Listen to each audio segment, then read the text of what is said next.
सो अस्सलाम वालेकुम, welcome to our 11 class of website designing. इससे प्रीवियस जो क्लास है उसमें हमने नेबर क्रिएट करना सीखा था। उसके अलावा हमने गूगल फ़ॉन्ट्स कनेक्ट करने सीखे थे। उसके अलावा हमने जो आइकन्स है वो कनेक्ट करने सीखे थे। अच्छा, आज की क्लास में इंशाल्लाह हम बूटस्ट्रैप 5 सीखेंगे। बूटस्ट्रैप 5 की थोड़ी सी चीज़ें हम सीखेंगे क्योंकि एक क्लास में सारा कुछ कवर नहीं हो सकता। हम लिंकिंग करना सीखेंगे, ऑफलाइन और ऑनलाइन कैसे लिंक कर सकते हैं। उसके अलावा बूटस्ट्रैप के अंदर जो मार्जिन, पैडिंग और विड्थ हाइट। अच्छा, बूटस्ट्रैप असल में होता क्या है? बूटस्ट्रैप असल में सीएसएस का है जो फ्रेमवर्क है, ठीक है। फ्रेमवर्क मीनिंग बोले तो उसमें हर स्टाइलिंग पहले से ही डिफाइंड है। बस आपने क्लास को माइंड में रखना है कि क्लास नेम वो किस हिसाब से डिफाइंड है। आपने क्लास नेम बस अपने माइंड में रखना है। जब तक आप क्लास नेम नहीं याद रखेंगे अपने माइंड में, अपने हिसाब से आप उसको डिफाइन नहीं कर सकते, तो आपको वो नहीं समझ में लगेगी इतनी। मतलब कि जैसे समझ लें, मार्जिन के लिए हम अलग से क्लास देते हैं। हमें पता होता है हमने क्लास दिया मार्जिन, फिर हम मार्जिन डॉट मार्जिन लिखते हैं उधर एक्स्ट्रा फाइल बना के, और उसके अंदर हम लिख लेते हैं डॉट MARGIN, ठीक है। उसके बाद हम कर्ली ब्रेसेस लगा के उसके अंदर स्टाइलिंग देते हैं। इधर सिर्फ हमें क्लास से नहीं पड़ेगी, स्टाइलिंग इसकी बाय डिफॉल्ट दी होगी ऑनलाइन, ठीक है। वो ऑनलाइन सारा पड़ा हुआ है, बस हमें पता होना चाहिए क्लास कौन सी है। तो चलिए शुरू करते हैं। सबसे पहले आपने VS कोड ओपन कर लेना है। इसको हम सेव करते हैं, न्यू फाइल कंट्रोल S, ठीक है। अब हम इसको करते हैं बूट स्ट्रैप डॉट HTML, ठीक है। सेव किया। ओ ले तेरी, बूट स्ट्रैप डॉट HTML, ठीक है। सेव किया। बाय डिफॉल्ट जो इसकी मैंने लिख लिया सारा। अच्छा, अब जो इसका टाइटल है वो भी हम बूटस्ट्रैप लिख लेते हैं, ठीक है, ताकि हमें पता हो बूट स्ट्रैप, ठीक है। सेव किया। अब इसको हम ब्राउजर पे रन कर लेते हैं। रन करने के लिए आपको पता ही है एक चीज़, वो बार बार फिर बताने से टाइम ही वेस्ट होगा। आप प्रीवियस क्लासेस वगैरह देख सकते हैं हमारी जाके। अच्छा, अब हम बूटस्ट्रैप 5 करें तो हम इधर सर्च करेंगे बूट स्ट्रैप 5, ठीक है। बिकॉज हम बूस्टर 5 करेंगे तो बूस्टर 5 पे क्लिक करेंगे हम, ठीक है। सबसे पहले हमने बूस्टर 5 को ओपन किया। ओपन करने के बाद हम इसको देख लेते हैं हमने ऑनलाइन कैसे कनेक्ट करना है। ऑनलाइन से ये होगा कि जब आपका नेट चाह रहा होगा तभी वो चीज़ इंप्लीमेंट रहेगी। अगर नेट आपका खत्म हुआ, डिस्कनेक्ट हुआ, साथ ही वो जो ऑनलाइन CSS पकड़ रहा है सारी वो डिस्कनेक्ट हो जाएगी ऑटोमेटिकली, सिर्फ HTML रह जाएगी आपके पेज में। ये CSS का लिंक है, इसको हम पहले कनेक्ट कर लेते हैं। आपको पता है CSS की स्टाइलिंग हेड के टैग के अंदर ही आती है, ठीक है। ऑनलाइन लिंक कर लिया मैंने CSS को। CSS के बाद जावास्क्रिप्ट, ये जावास्क्रिप्ट के लिए स्क्रिप्ट का टैग यूज होता है। ये अक्सर HTML के अंदर ही लगता है, HTML की क्लोजिंग के ऊपर और बॉडी के क्लोजिंग के बाद, ठीक है। इधर लगता है स्क्रिप्ट का टैग। अच्छा, अगर आप डाउनलोड करके लगाना चाहते हो ना, तो आपने डाउनलोड पे जाना है। डाउनलोड पर क्लिक करने के बाद आपने इसको डाउनलोड करने कर लेना है। डाउनलोड के बाद क्या होगा, डाउनलोड के बाद आपको ये दो फाइलें देगा। ये एक होगी डॉट मिन डॉट CSS और एक होगी bundle dot min dot JS। ये दोनों फाइलें आपने लिंक करनी है। तो ये क्या होगा, अगर आपका नेट नहीं चाह रहा फिर भी ये चीज़ वर्क करेगी। मैं आपको ये भी बता देता हूँ। डाउनलोड पे मैं क्लिक किया, जैसे मैं डाउनलोड पे क्लिक करूंगा उतनी देर तक ये डाउनलोड होती है, बल्कि डाउनलोड हो ही गई है। मैं आपको बता ही देता हूँ, ठीक है। ये हो गया डाउनलोड। इसको मैंने ओपन किया, तो ओपन करने के बाद इसको मैं सबसे पहले कॉपी कर लेता हूँ। कॉपी करने के बाद मैं जाता हूँ अपने डेस्कटॉप पे जिधर मेरी फाइलें पड़ी हुई हैं सारी, ओके।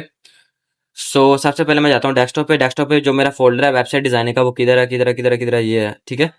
ये हमारा वेबसाइट डिजाइनिंग का फोल्डर है। इसके अंदर मैंने ला के इसको छोड़ा और मैंने इसको इधर एक्सट्रैक्ट कर लिया। एक्सट्रैक्ट ये, ठीक है। एक्सट्रैक्ट जब तक होता है हो गया, बल्कि ठीक है। अब ये इसके अंदर कौन कौन सी फाइल है, CSS और JS, मैं इसको कॉपी करके दोनों को इसको बाहर ले आता हूँ।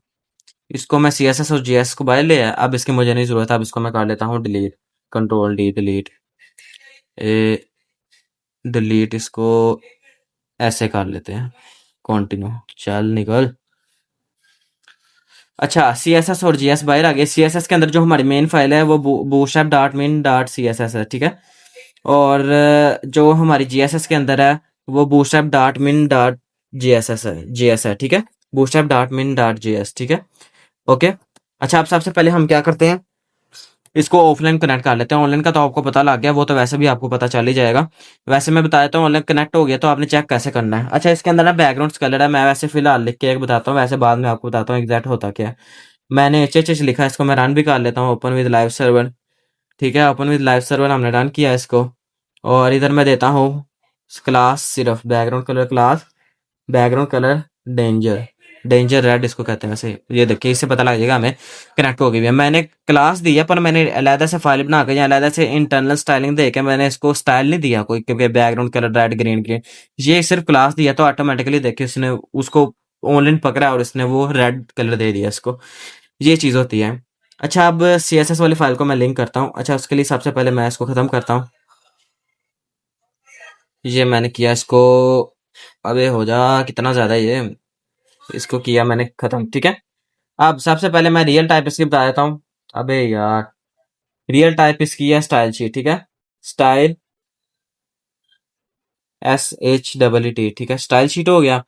और उसके बाद HRF के अंदर मैं इसको लिंक बताता हूँ कौन सा है। CSS के अंदर है bootstrap dot min dot C S S, bootstrap dot min dot C S S, bootstrap dot min dot C S S, bootstrap dot min dot C S S, ये वाली है, ठीक है। अच्छा, ऐसे हमारी जावास्क्रिप्ट वाली भी सेम यही है। जावास्क्रिप्ट के लिए भी हम सबसे पहले इसको खत्म कर लेते हैं। इतना बड़ा इसने दे दिया, अरे। अच्छा, HRF के अंदर हम गए। अबे सॉरी, सोर्स। जावास्क्रिप्ट के अंदर, स्क्रिप्ट के अंदर हम सोर्स देते हैं, ठीक है। इसके अंदर हम देंगे JS के अंदर जा bootstrap dot min dot JS होगी, ये वाली फाइल है, ठीक है। अब ये दोनों फाइलें हमारी कनेक्ट हो गई है। अब ये हमें कैसे पता लगा, अब हमने ये फाइल कनेक्ट करके मैंने सेव किया तो फिर भी ये चीज़ जो है कलर चेंज हो रहा है, ठीक है। अगर मैं इन्फो करूँ तो ये कर देगा इसको ब्लू, ठीक है। अब मतलब कि ऑफलाइन हमने कनेक्ट कर लिया। मैंने आपको दोनों तरीके बता दें किस तरह आप कनेक्ट कर सकते हैं, ठीक है। सो आज की क्लास में हम इसकी जो चीज़ें हैं वो थोड़ी बहुत वो कवर करते हैं। जैसे कि आपको पता है पिछली क्लास में हमने ये जो है वो अपने नैप बार, गूगल फ़ॉन्ट्स और आइकन कवर किए थे। आज की क्लास में हम लिंकिंग ऑफलाइन एंड ऑनलाइन ये हमने देख लिया। मार्जिन, पैडिंग, विड्थ, हाइट ये मैं देख आज ये आप देखते हैं कैसे इस्तेमाल कर सकते हैं हम, ठीक है। सबसे पहले तो हम इधर अपना एक डिव क्रिएट कर लेते हैं, ठीक है। डिव क्रिएट करने के बाद मैं उसके अंदर कुछ भी लिख लेता हूँ, अपना नाम जैसे लिख लेता हूँ, ठीक है। आपको साथ बैकग्राउंड कलर भी बताऊंगा कैसे हम इसका जो बैकग्राउंड कलर है वो चेंज कर सकते हैं या कैसे उसको देख सकते हैं, ठीक है। अच्छा, मार्जिन इसमें ना फाइव फाइव फाइव तक होती है और पैडिंग भी फाइव तक होती है। वो बाय डिफॉल्ट डिफाइंड है साइजिंग उसकी, ठीक है। अगर आप उससे ज़्यादा पैडिंग मार्जिन देना चाहते हैं तो आपको अलग से अपनी स्टाइलिंग देनी पड़ेगी। अलग से मतलब कि जैसे कस्टम CSS नहीं डिज़ाइन हम करते हैं, जैसे इंटरनल इंटरनल एक्सटर्नल, वैसे ही सेम आपको CSS अपनी स्टाइलिंग देनी पड़ेगी। सो सबसे पहले हम बैकग्राउंड कलर देख लेते हैं। बूटस्ट्रैप का जो बैकग्राउंड कलर्स हैं उसको देख लेते हैं, ठीक है। कंपोनेंट्स में जाएंगे। कंपोनेंट्स में जाने के बाद हम जो बैकग्राउंड कलर है इसका वो देख लेते हैं। बैकग्राउंड कलर के लिए इधर जो इसका बैकग्राउंड कलर है उस पर हम क्लिक करते हैं, जो इसका बैकग्राउंड कलर का कंपोनेंट है।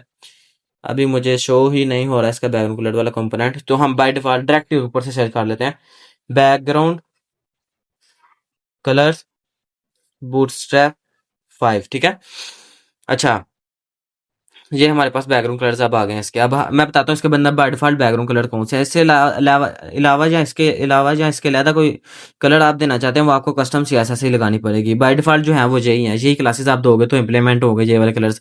BG सक्सेस, डेंजर से रेड, वार्निंग से येलो, ये सारे कलर्स हैं, ठीक है। इधर इन्होंने बताया हुआ है पैडिंग 2, पैडिंग 3, पैडिंग 5 तक जा सकते हैं। ये पैडिंग 5 तक बाय डिफॉल्ट इसके अंदर कस्टमाइज उन्होंने दी हुई है पैडिंग, ठीक है। पैडिंग 5 तक जा सकती है। अगर आप इसे ज़्यादा पैडिंग देना चाहते हो आपको कस्टम CSS अपनी डिज़ाइन करके देनी पड़ेगी।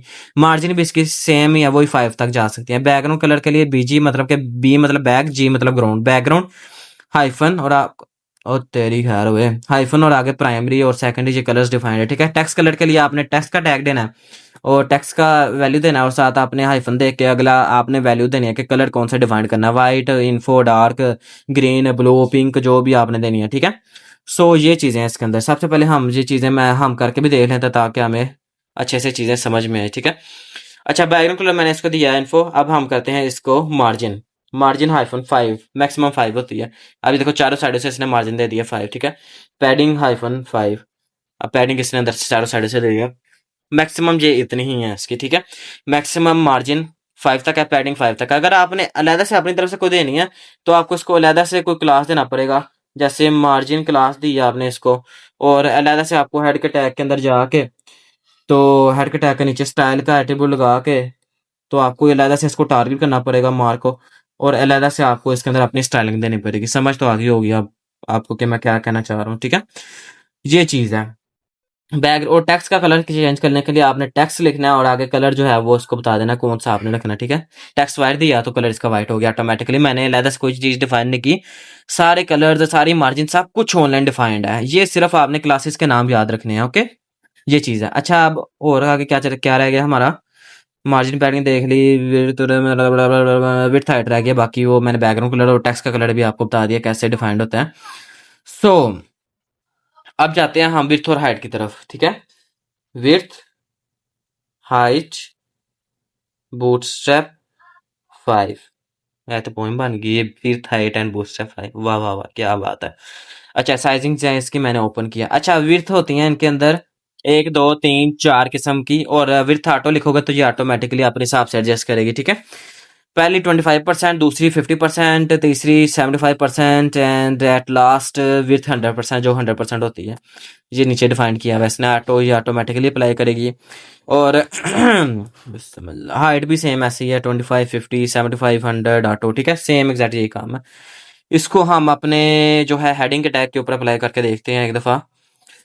मुझे पसीना बड़ा आने लग गया कि आप लोगों के लिए यार इतनी मेहनत करता हूँ, तो सपोर्ट लाजमी किया करो यार, आप लोगों के लिए इतनी मेहनत कर रहा हूँ। अच्छा, अब आपने क्या करना है, सबसे पहले आपने इधर विड्थ दे देनी है इसको। विड्थ मैं 25 दे देता हूँ, विड्थ 25, ठीक है, सेव किया, और ये विड्थ इसकी 25 हो गई, ठीक है। इसी तरह सेम ये चीज़ें वर्क कर रही हैं। मेन बताने का मकसद ये है ऑफलाइन ऑनलाइन कैसे इस्तेमाल कर सकते हो। इसकी जो क्लासेस हैं बस आपने वो अपने माइंड में रखनी है, जब तक क्लासेस नहीं आप याद रखोगे आप नहीं वर्क कर सकते। Classes is the main point in this bootstrap, ठीक है। बूटस्ट्रैप क्या है असल में, फ्रेमवर्क है सीएसएस का, ठीक है। इंशाल्लाह बूटस्ट्रैप से आपको ऐसे ऐसे कमाल की वेबसाइट बनाना सिखाऊंगा कि आप दंग रह जाओगे। सारा काम ही बूटस्ट्रैप से अच्छे वाला कर करा के आपको बताऊंगा। इंशाल्लाह मिलते हैं नेक्स्ट लेक्चर पे। आज के लिए सिर्फ इतना ही, बाकी दुआ में याद रखिएगा। अल्लाह हाफिज।